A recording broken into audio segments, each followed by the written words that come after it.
Ça fait la pression de dire ça. Hein.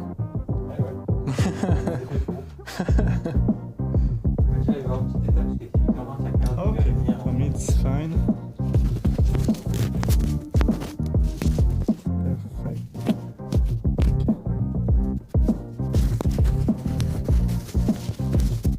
Okay. Your turn.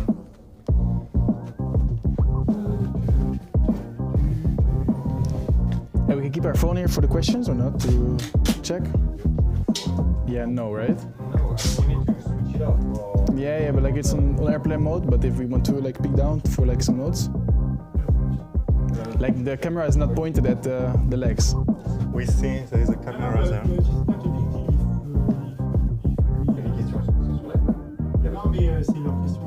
Oui, avant les questions de chat.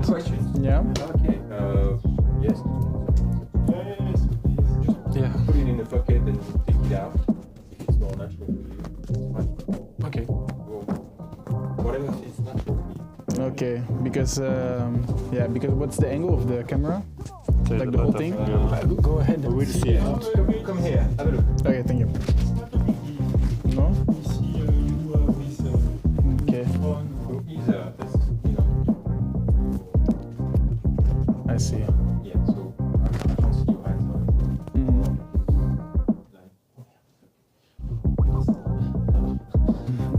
Monsieur, du coup, je fais un peu trop de dans le moment.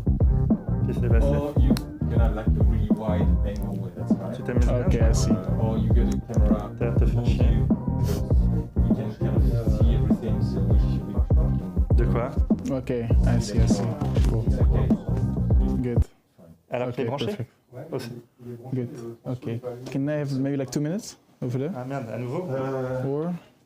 Yeah, 1 minute. 1 minute? This card is coming in 2 minutes. Yeah, okay, 1 minute.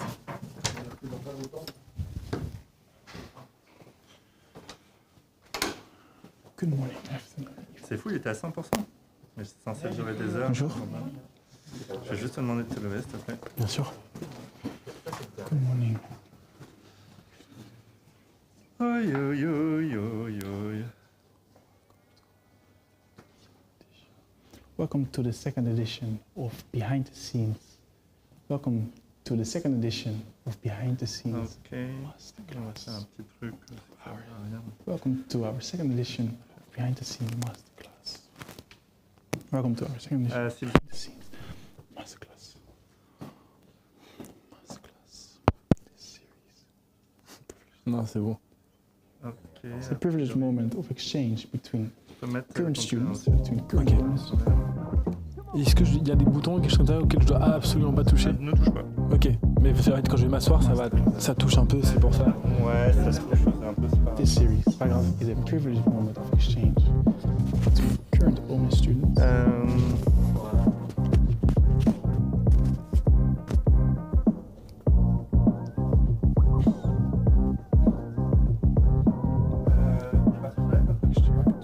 Current students.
Allô, allô? Vous m'entendez? Allô, vous m'entendez? Je crois que vous êtes sur mute. Salut Yaqin, salut Alain, ça va? I think you can hear us. Yes, I hear you well. Okay. Do you hear us, Carl? Yeah, I hear the studio. Hey, Carl, good to see you. Hey, how's it going? I don't know who this is. The video is off. Okay, it's Alain and Yaqin here. Good to hear you. Yeah. You cannot see us, right? Right, no, I can't see you. Okay. They will turn on the camera. How are you feeling today, Carl? I'm feeling amazing. How are you? Good, excellent. What time is it now in New York?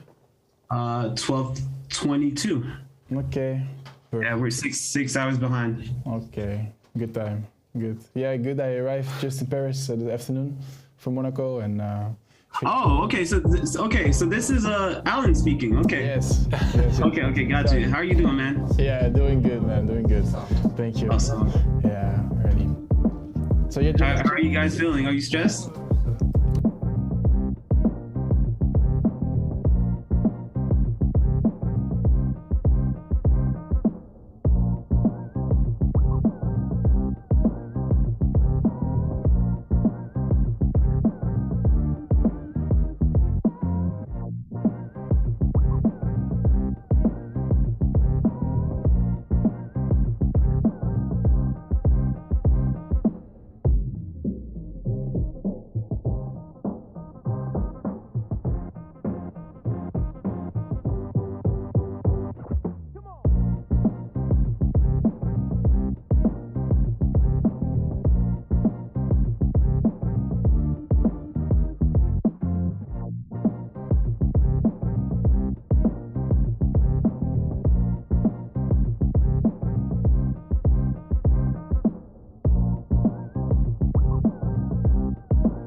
Good morning, afternoon, evening to everyone joining in from around the world.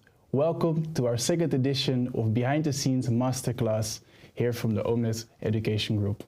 This series offers a moment of privileged exchange between our current students and alumni from the alumnus family education, and it's an opportunity for you to give an insight into the professional life.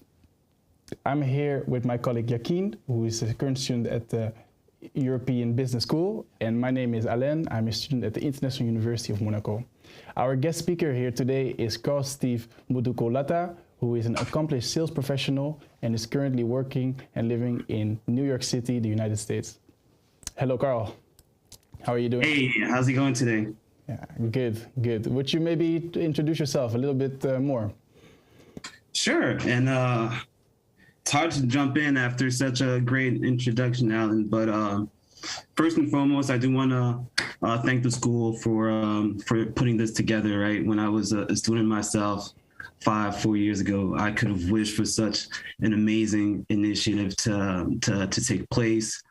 So it's great to see the school pushing forward always and making sure that the students are set up for success in a very creative way. Yeah, just by way of introduction, my name is Carl Steve Bunduku-Latha. I am 30 years old. All right, time flies so fast. I currently live in New York City and serving as a relationship manager for G2. What do we do at G2? G2 is, in short, the place where IT buyers go to buy software, and we're leaders in that space, in that industry. And this is all based off of insights that we're able to provide for buyers, such as peer-to-peer reviews. Okay, great. So first question for you, Carl. How can you describe your studies and your professional career till now? Great question, Yaqin. Double-barreled question here, so I'll try to answer both individually. How do I describe my studies? So I was born here in the U.S., grew up here till the age of 11-ish. Grew up in a very African household. Went to French schools growing up, so already there I was in a very multicultural environment, right? So American from society, home African, and France from being at school. So I would describe my studies as being very international, having three cultures like that would intertwine was great. It was a great experience for me. I feel like I have friends and connections from all around the world. Name a country, I know someone there, most likely. So yeah, that was great. Speaking 3 languages as well. Always try to use that to my advantage and take that set of skills into my professional career as well, right? So working as a sales professional and executive, one of the first questions I would always ask to myself, how can I be an asset for my employer? And based off those cultural skills that I have, I figured that working when I was starting, right, for French companies and helping them expand in the US market would be a good way for me to always provide value to my employer and being an asset. So that's what I did with the first company I worked with, Demo Software, helped them break in the North American market and African market as well. And then worked for Klaxoon, very established over there in France. But at the time, it was not the case yet in the US. It is now, it's starting, right? They just signed a partnership with Microsoft, for example, 2 years ago, which is great. Helping them build brand awareness and having more visibility here in North America. We were successful in that regard. And now I'm working with G2, a fully American company this time around. But it's interesting. I was having a conversation with our CEO just last week, and he had reached out asking for me if I would be able to this time expand G2 in the French market and maybe African market down the road. So as you can see, I'm always trying to use that diverse and multicultural background to my advantage. And that's amazing. Thank you. Great. And now you're working in the US, but you did your master's, of course, in Lyon with our alumnus group. What brought you back to the US after completing your master's? Yeah, that's a great question. What brought me back to the US? I would say it was a familiar territory for me, right? So that was very easy to make for me, and it did align with the plan that I had always set for myself, even as a student in grad school in France. The plan was for me to always come back here in the US. Now the question was, am I going to be in Washington, D.C. or elsewhere, right? And I chose New York City just to challenge myself, right, in the big city. So Carl, you mentioned that your plan was always to go back to the US. Mm-hmm. Have you always had a set career plan and goals, or is this something that has been evolving over time?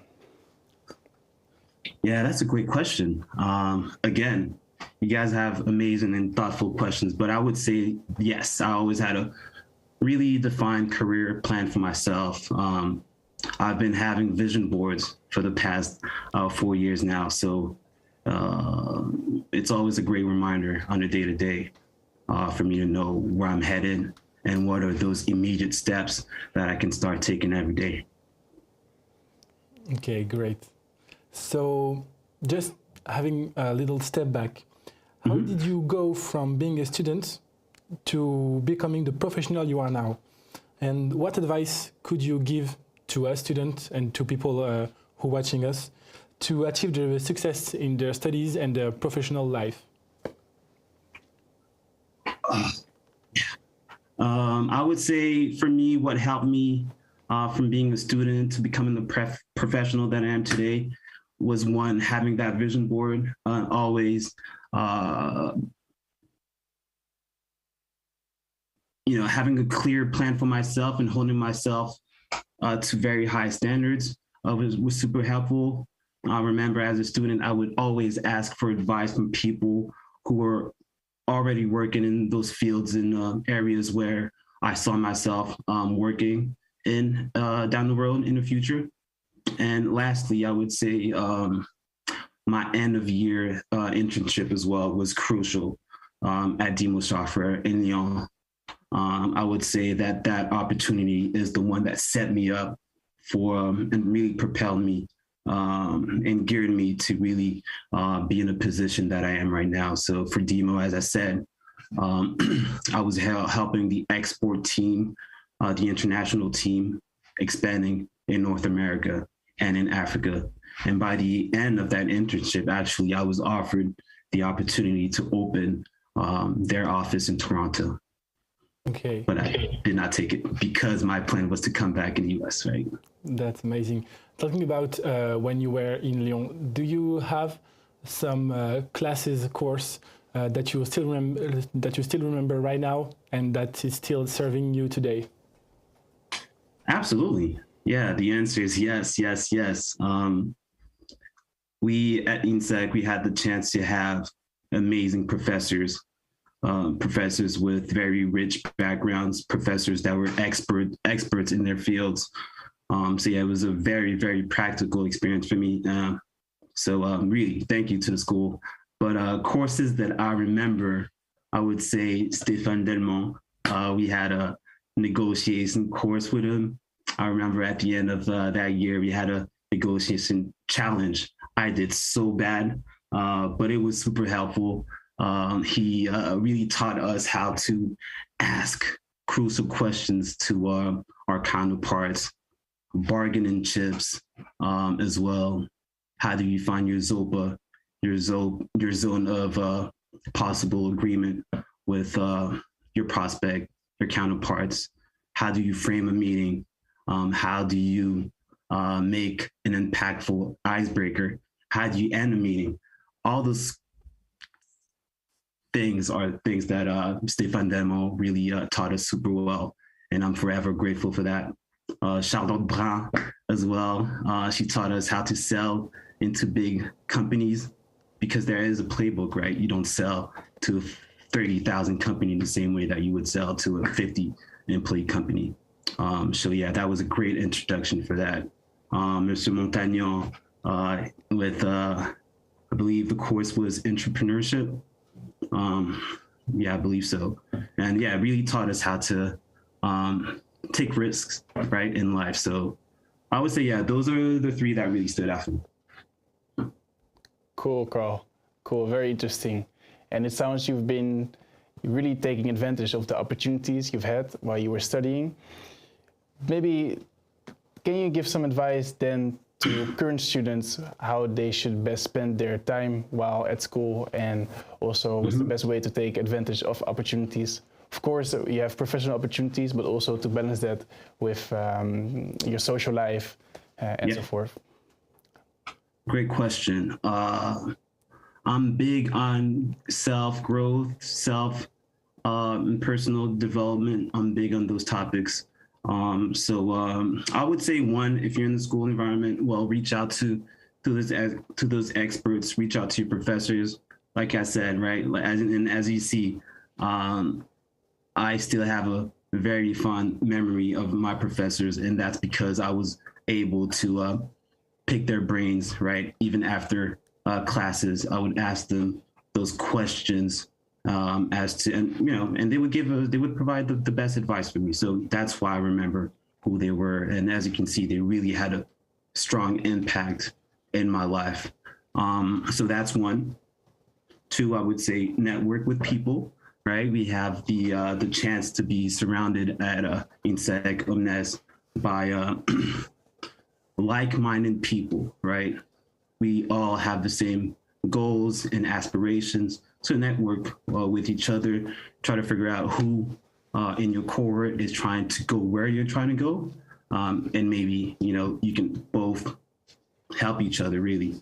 So networking is super important. Being self-aware as well, knowing your weaknesses, knowing your strengths, and use them to your best advantage. For me, it was having that multicultural background, right? And that's something I'm using to my advantage now today. And I'm also a people's person, great with communication. But yeah, using that to my advantage.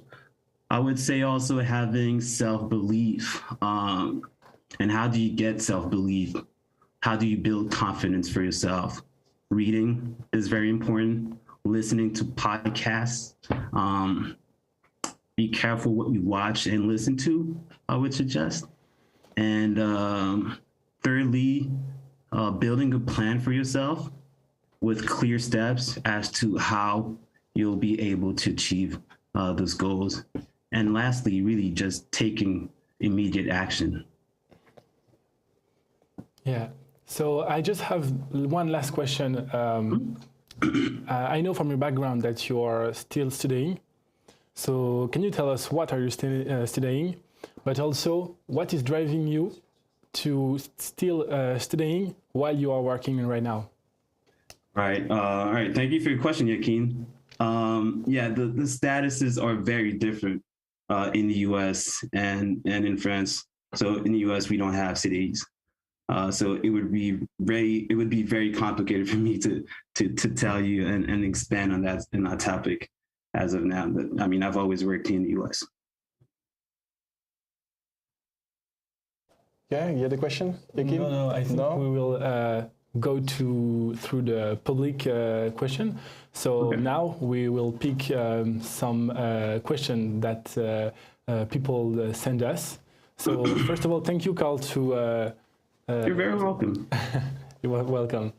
So do you have one or two questions to ask Carl? Yes, we have a question from the audience coming in. First question. Right.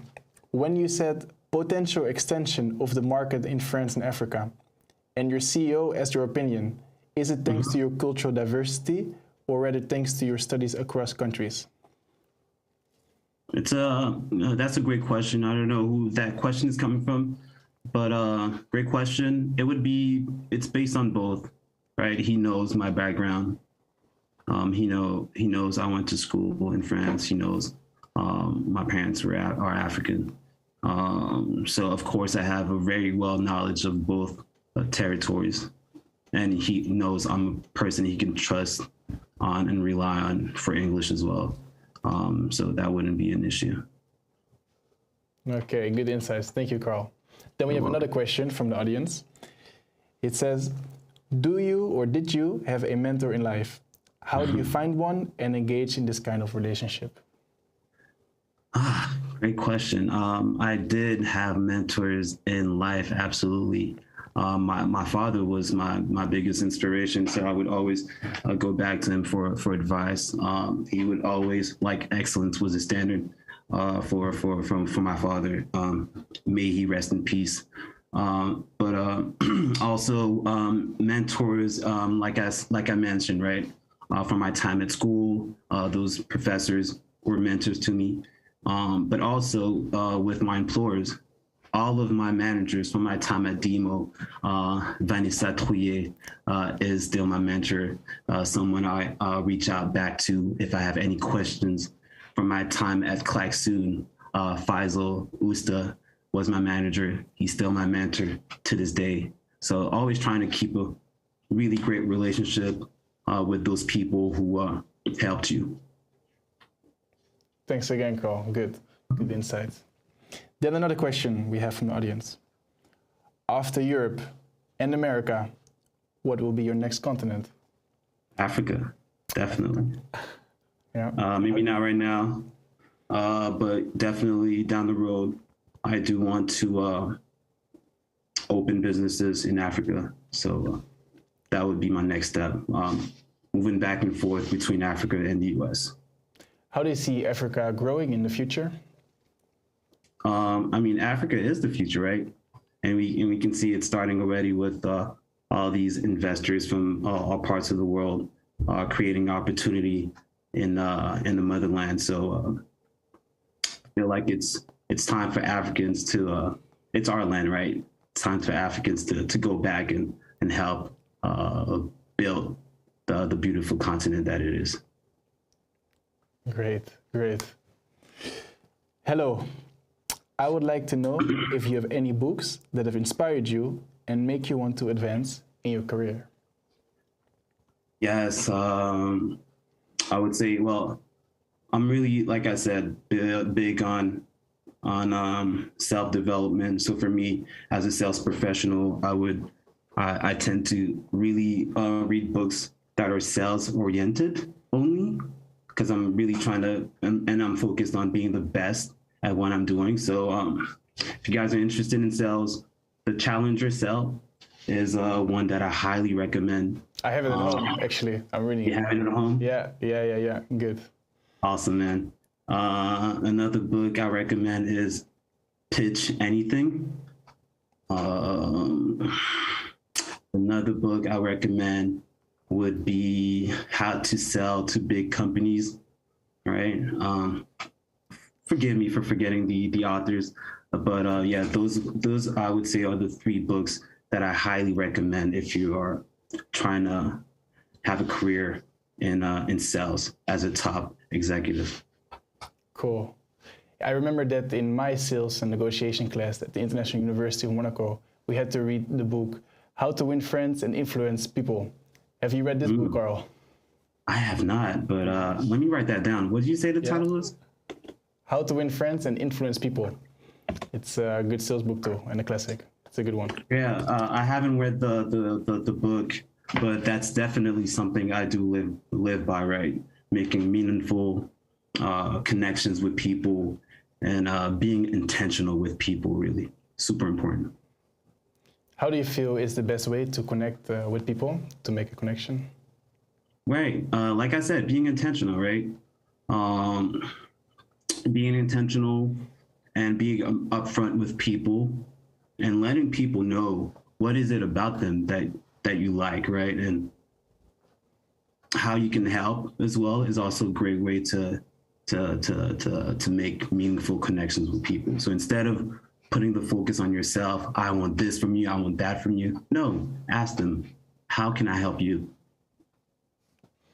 Great tips from a successful salesperson. Good. Then we have another question from the audience. It says, in your opinion, what is the top 3 skills, hard or soft, needed to achieve success? Ooh, great question. Needed to achieve success in life or in sales? I would say, well, if we're focusing in sales, and this also applies for everything in life, really. So I'm actually answering to your question. I would say being resilient, never taking no for an answer. All right. Being relentless as well, being self-driven. For sales, empathy, being very empathetic, understanding your customers' needs and being able to translate those needs into words that will really resonate with them.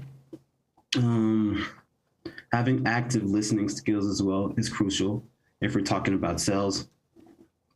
And being persuasive, right? Not just in sales, but like in life in general.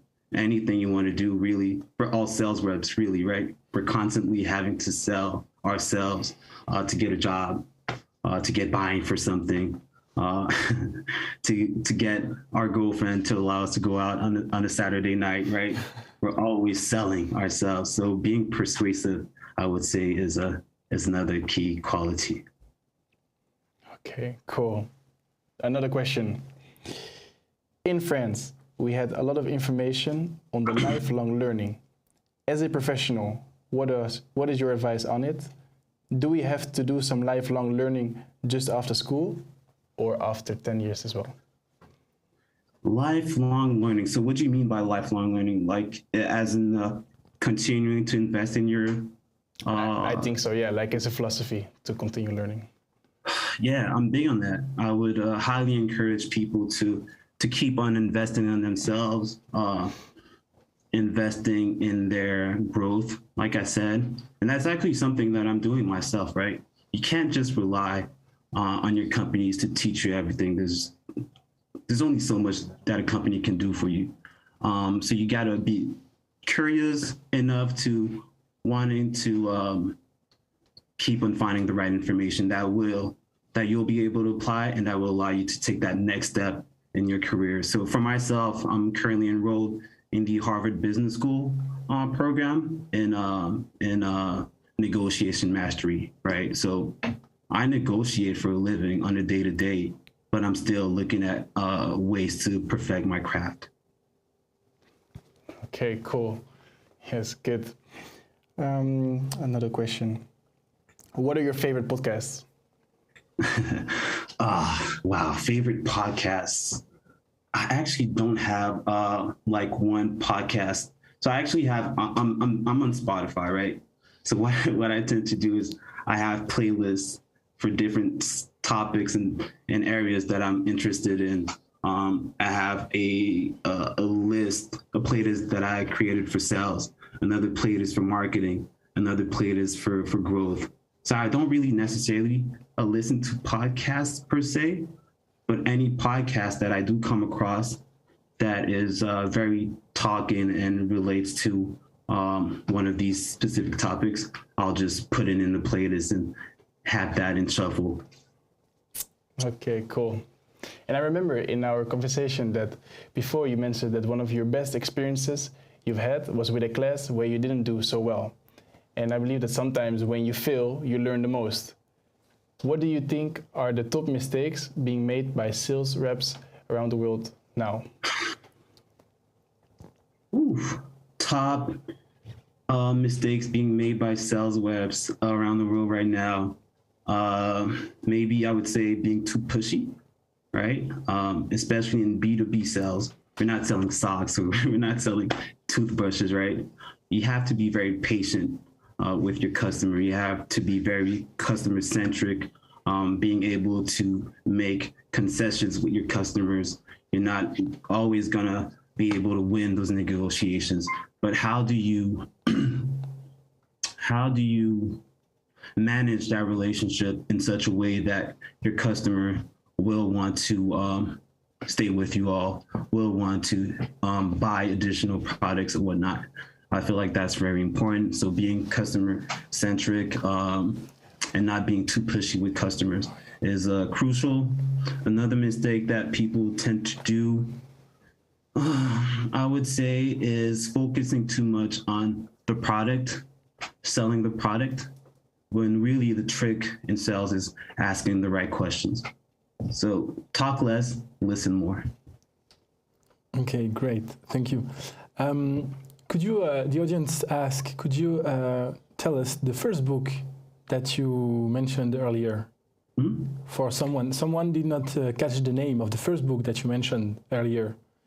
I'm looking if I have it right here, but no. The Challenger Cell. Challenger Cell. The Challenger Cell. Okay. Yeah. Great. So another question: what experience has been the most beneficial to you? So far, I would say my experience with Klaxoon. I'd say I really cut my teeth in sales from that experience. I was able to be promoted very quickly. So I started as an SDR for them. So I was that person that would be on the front end of the sales cycle, prospecting, cold calling, and hated it, and setting booking appointments for the account executives. So the account executives will be the ones closing the deals. So yeah, I did that for a few months, 3 months. And from there, I was able to be promoted very quickly to account executive position. Started with smaller accounts, then grew into a role where I would be a key account manager. So looking for opportunities within the large companies, Fortune 500, Fortune 1000, the equivalent of the CAC 40 in France. Okay, so we have another question. I think it's an interesting one. So hello, Carl. What's your key advice to succeed during interviews? I think job interviews. Great question, and that's a good one. I actually excel in job interviews. So I would say preparation is key. Making research on the company, on whoever it is that you are interviewing with as well.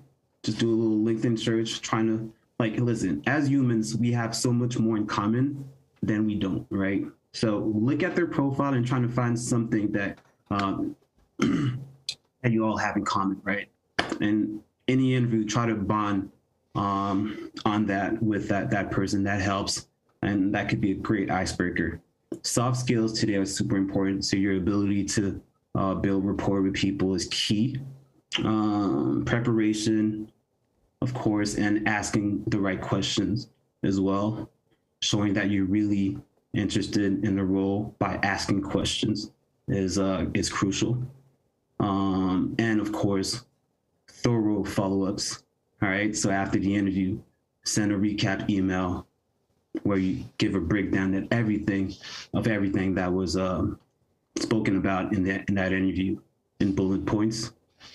And again, reiterate your interest in that role. Follow up after that first email. If you don't hear back from them, follow back within the next 3 or 4 days. Those are really some of the things that have helped me. Okay, thanks. Thanks a lot. Thank you, Carl. And I think we're coming to an end of our session. I wish to thank you so much for being our guest here on the show. I wish to thank you, Yaqin. I wish to you. Yeah, thank you. I wish to thank everyone behind the scenes, and I wish to thank everyone who joined into this behind the scenes masterclass. We hope you have found it insightful and that you enjoyed, and we hope to see you soon for our next masterclass. Thank you.